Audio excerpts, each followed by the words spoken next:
அரங்க பார்வையாளர்களுக்கு வணக்கம். இன்று நம்முடன் பல்வேறு கருத்துக்களை பகிர்ந்ததற்காக திராவிட முன்னேற்ற கழகத்திலிருந்து அண்ணன் இள புகழேந்தி அவர்கள் இணைஞ்சிருக்காங்க. சட்டமன்ற தேர்தல் பணி செயலாளராகவும் செயல்பட்டு கொண்டிருக்கிறார். அண்ணா வணக்கங்கண்ணா. அனைவருக்கும் வணக்கம். கேளுங்க. நல்லதுங்கண்ணா.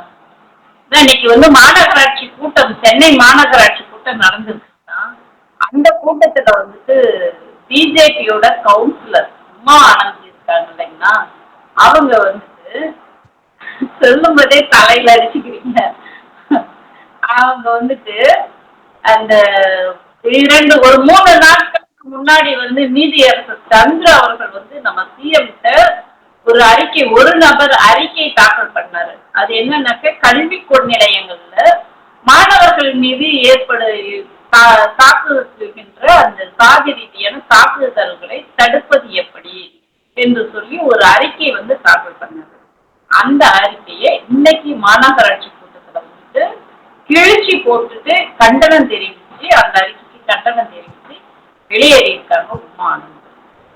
இந்த ஏன் இதை கிழிச்சு போடுற அளவுக்கு அந்த அறிக்கையில அப்படி என்ன மாணவர்களுக்கு விரோதமான அம்சங்கள் இருக்கு, அதை பத்தி சொல்லுங்க. முதல்ல கார்பரேஷன் கவுன்சிலர் கார்பரேஷன் மீட்டிங்க்கு எதுக்கு போறாங்க?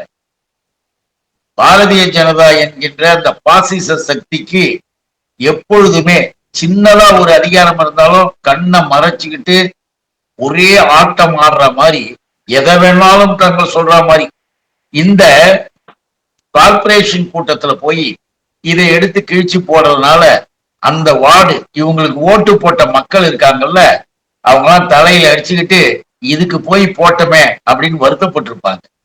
கேட்க வேண்டியது தன்னுடைய மக்களுக்கு, தன்னுடைய பகுதிக்கு தேவை. இது சம்பந்தமா கார்பரேஷன்ல பேசு, மேயராட்சி, நீங்களாச்சு, அதிகாரிகள் நீங்க கேட்கலாம், போலாம், வாய்ப்பு இருக்கு. ஆனா கார்பரேஷன்ல போய் இதை செஞ்சா என்ன அர்த்தம் தெரியுமா? விளம்பரம், வெறி, தன்னை பெருசா காட்டிக்கிறது. அப்படியே இந்தியா முழுக்கும் தன்னை பேசணுமா, நாளைக்கு இவங்க கவர்னர் ஆகணும், ஆளுநர் ஆகணும், இவங்கதான் பெரிய ஆளு. ஏன்னா ஒரே ஒரு கவுன்சிலர் தானே காவி. இந்த காவி கூட்டத்துல இருக்க ஒரு கவுன்சிலர் போது அவங்களுக்கு வெறி இந்த மாதிரி விளம்பர வெறியில செய்தே தவிர அது அர்த்தமே கிடையாது. இன்னொன்னு புரிஞ்சுக்கணும், நீதியரசர் சந்துரு அவர்கள் ஒரு கமிஷன் ரிப்போர்ட் கொடுக்கிறாரு. அந்த கமிஷனை நீ 200 பக்கம் படிச்சியா? உனக்கு ஏதாவது தெரியுமா? ஏதாவது புத்தி இருக்குதா உங்களுக்கு? இந்த பாரதிய ஜனதா இந்த இதுக்கெல்லாம் காரணம் யாரு? இந்த எச்சின்னு ஒன்னு ஆளு, எச்சி, இந்த எச்சி ஒண்ணு இருக்கு. அந்த ஆளு தேவையில்லாமல் அப்படியே ஒரு நீதியரசரை ரொம்ப கேவலமாக, இழிவாக அந்த ரிப்போர்ட்டை பத்தி அறிக்கை தகவல் கொடுத்ததும் வந்தது. அதை படிச்சுட்டு தான் இது குதிக்குது. என்ன தெரியுங்களா அர்த்தம்? அதுல என்ன அவர் சொல்லியிருக்கார்? கண்டென்ட் என்ன? மாணவர்களுக்கு மத்தியில ஏற்படக்கூடிய சாதி கலவரங்களும் மற்றவர்களும் இருக்கக்கூடாது.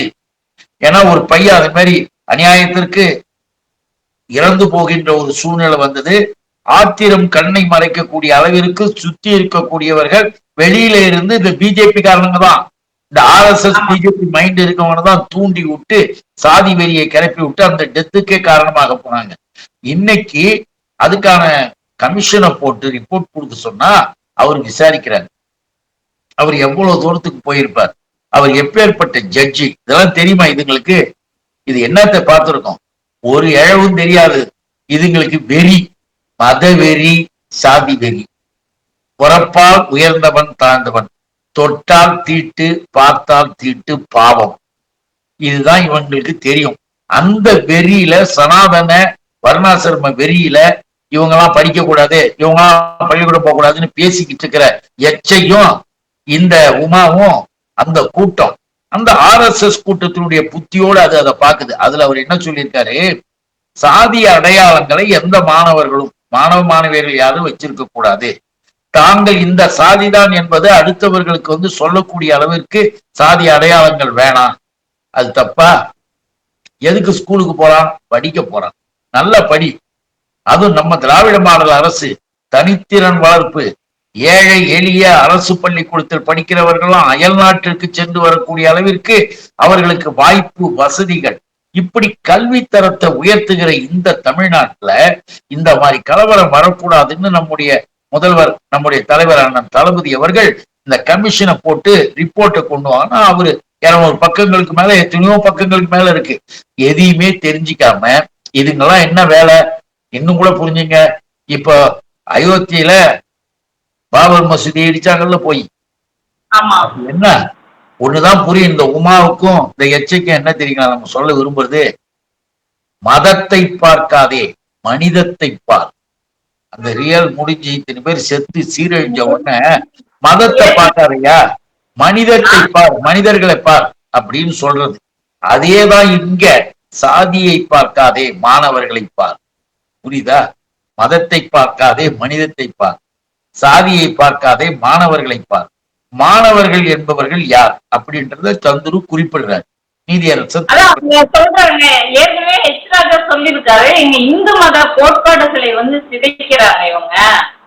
இந்து மதத்துக்கு மட்டும் ஏன் இந்த மாதிரி பண்றாங்க, மத்த மதங்கள் அவங்க அடையாளங்களை வச்சுக்கும் போது நாங்க ஏன் எங்க அடையாளங்களை வைக்க கூடாதுன்னு சொல்லி கேக்குறாங்க. அதத்தான் நீ இன்னும் முழுசு படிக்கல.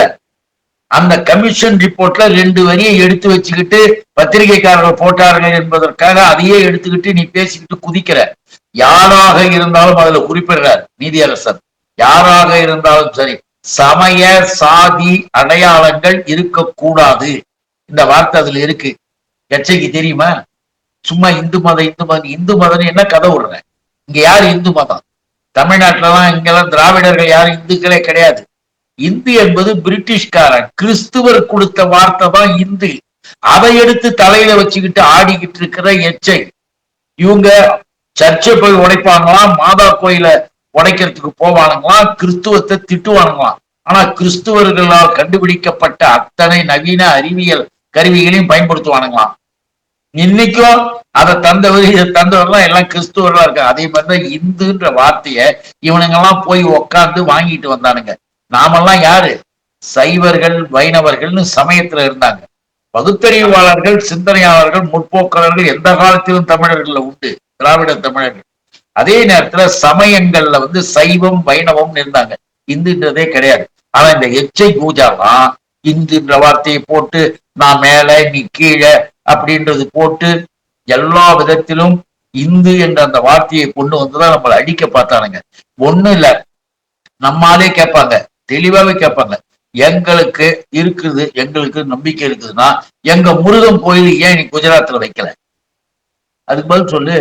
இன்னொருத்தர் சொன்னாரு, எங்க குலதெய்வம் இருக்குல்ல ஐயனாரு, எங்க குலதெய்வம் காத்தநாயகர் இருக்காருல்ல, ஏன் உன்னுடைய உத்தரப்பிரதேசல இல்ல? அவங்களுக்கும் அங்க போற எங்க எங்க சாமியா, எங்க குலதெய்வமையா? தமிழனுக்கு, திராவிட தமிழனுக்கு இருக்கு. ஆரியமாலா அங்க இருக்காங்களா? இல்ல. இல்லையா? பாவாளராயன் இருப்பாரா? இல்ல. ஏன் இவங்கெல்லாம்? முனியாண்டி இருக்காரா? இல்ல. முனீஸ்வரர் இருக்காரா? இல்ல. ஆக இந்த தமிழ்நாட்டிலே குலதெய்வங்களாக வழிபடுகிற எந்த குலதெய்வ சாமிகளும் அங்கெல்லாம் கிடையாது. அது வேறு, இது வேறு, நாம் வேறு, அவர்கள் வேறு. இவர்கள் தேவையில்லாமல் நம்ம இந்து என்ற வார்த்தையை காட்டி எல்லாரையும் ஒண்ணாக்கி ஓஹோ இந்து மதத்தின் அடையாளத்தை போய் அதெல்லாம் ஒண்ணும் கிடையாது. யாருடைய மனதையும் புண்படுத்துகின்ற வேலை நமக்கு கிடையாது. அவரவர்கள் விருப்பம், அவரவர்கள் சிந்தனை.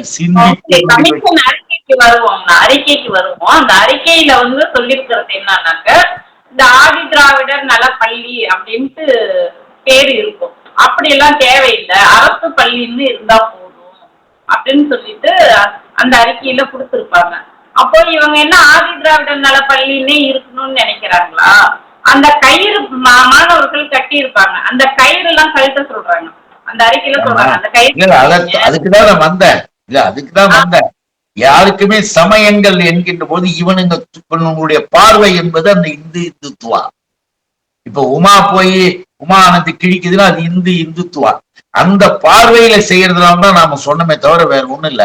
இன்னொன்னு, பள்ளிக்கூடத்துல கல்லூரிகள்ல எதுக்கு சாதிய பேர்?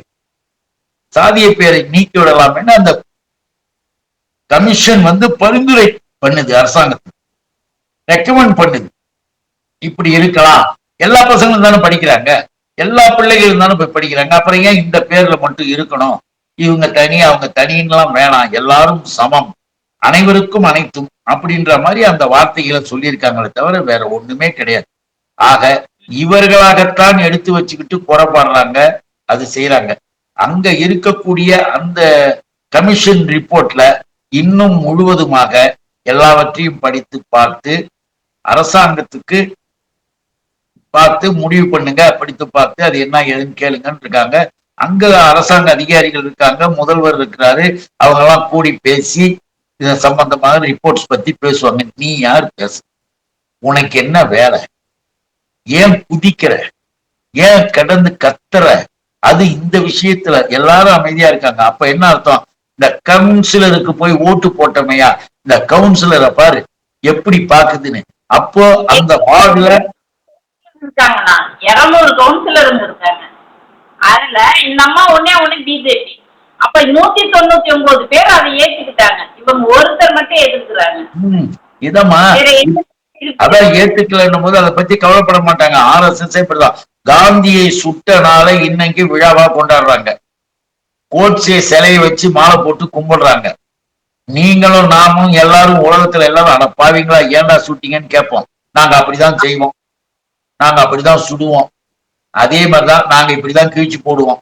எங்களுக்கு சாதி வெறி வேணும், எங்களுக்கு எல்லாமே பெண்களுக்கு கூட. இது ஏதோ உமா ஆனந்த் வந்து கவுன்சிலர் ஆயிடுச்ச, உண்மையான இவங்களுடைய சனாதனத்தை எடுத்து பார்க்கட்டும். பெண்கள் வீட்டை விட்டு வெளியே வரக்கூடாதுன்னுமா, கணவன் இழந்துட்டா மொட்டை அடிச்சுக்கிட்டு வீட்டு உள்ள கிடக்கணும்னுமா.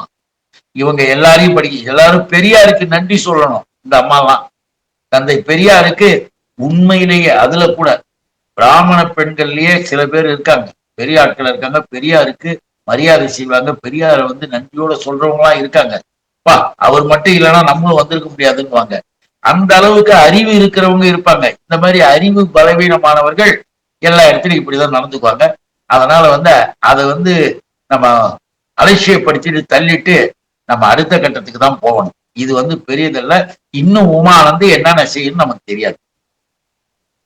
நல்லதுங்கண்ணா. நம்ம கூட வந்துட்டு உமா ஆனந்த் எதுக்காக அவங்க வந்துட்டு இந்த பிஜேபி காரங்க இந்த அறிக்கையை எதிர்க்கிறாங்க என்ன அப்படின்ட்டு இந்த சமயம் சார்ந்த பல்வேறு கருத்துக்களை நம்ம கிட்ட சொன்னீங்க. நல்லதுங்கண்ணா. மகிழ்ச்சி. நன்றி. வணக்கம். நன்றி.